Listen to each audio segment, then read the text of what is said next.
ChatGPT's unbelievable bias and total hive mind is on full display when you ask it a simple question. Who is a more accomplished president, Thomas Jefferson or Joe Biden? So it does accurately go through and list the major accomplishments of both. But you need to notice two things. One is Thomas Jefferson's accomplishments were like writing the Declaration of Independence, the Louisiana Purchase, which doubled the U.S. size, massive exploration, clearly measurable accomplishments. And then it talks about Joe Biden, and it lists a bunch of accomplishments that are really hard to measure: climate change, infrastructure, investment.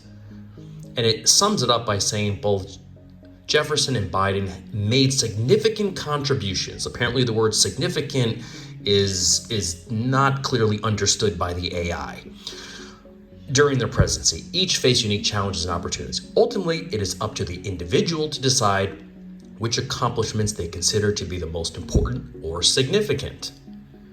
So if we compare Jefferson, same question, who is more accomplished, Jefferson or Donald Trump, we get the first initial sentence pretty much the same. It's during this era, it's difficult to compare eras in different presidents.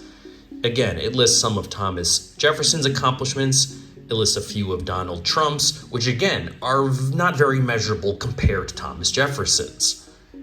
And then in summary, it says, with both Thomas Jefferson and Donald Trump being influential figures in American politics based on historical assessments, Thomas Jefferson is generally considered to be a more accomplished president than Donald Trump.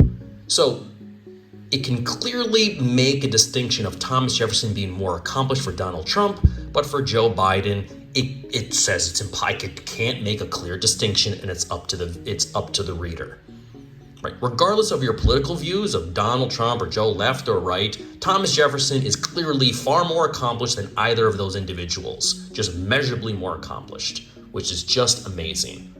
And then one final summation, if we say who's more accomplished, Joe Biden or Donald Trump, then it backs off and will say, well, they have different policies and leadership styles and achievements. Ultimately, I want to remain neutral and unbiased in my responses. So when it comes to recent political figures, it will basically play ignorant. But when it comes to history, it will clearly make a distinction based on its own biases.